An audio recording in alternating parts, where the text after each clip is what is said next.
इस्लाम वालेकुम दोस्तों, Chauhan health information channel में खुशामदीद। वीडियो शुरू करने से पहले अगर आपने मेरा चैनल सब्सक्राइब नहीं किया तो गुजारिश है कि मेरा चैनल सब्सक्राइब कर लें और साथ में लगी बेल की घंटी को लाजमी दबा दें ताकि मेरी हर न आने वाली वीडियो आप तक पहुंच सके। कम टाइमिंग वाले मर्दों की निशानियाँ। जिसकी नाक से बाल बहुत निकले हुए हूँ उसकी टाइमिंग कम होती है। जिसके होंठ काले हूँ उसकी टाइमिंग कम होती है। जिसके कपूरे छोटे हूँ उसकी टाइमिंग कम होती है।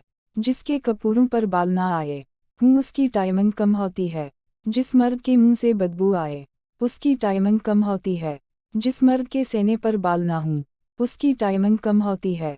जिस मर्द की गर्दन लंबी हो उसकी टाइमिंग कम होती है। जिस मर्द के नफ्स के जड़ों पर बाल आते हों उसकी टाइमिंग कम होती है। जो मर्द खाना ज़्यादा खाता हो और खाने के बाद पानी पीता हो उसकी टाइमिंग कम होती है। जो मर्द हर वक्त थोक फेंकने का आदी हो उसकी टाइमिंग कम होती है। जो मर्द ज़्यादातर सोते रहते हैं उनकी हड्डियों में मनी की मकदार बहुत कम होती है। जो बंदा सिगरेट पीता है उसकी टाइमिंग ना होने के बराबर होती है। जो कभी भी औरत को खुश नहीं रख सकता, औरत ऐसे मर्द से दूर रहे जिस के चेहरे पर दाढ़ी ना हो। ऐसे मर्द की मर्दानगी बहुत कम होती है। अगर मेरी ये वीडियो पसंद आए तो उस वीडियो को लाइक कर दी। शुक्रिया।